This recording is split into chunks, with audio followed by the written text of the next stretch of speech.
চন্দননগর শহরটা এই সময় যেন নতুন করে জেগে ওঠে।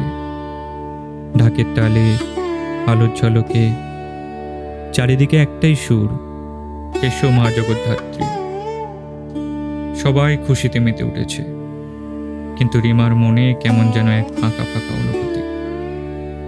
বাবা কলকাতায়, এই বছরেও বাড়িতে আসতে পারবে না।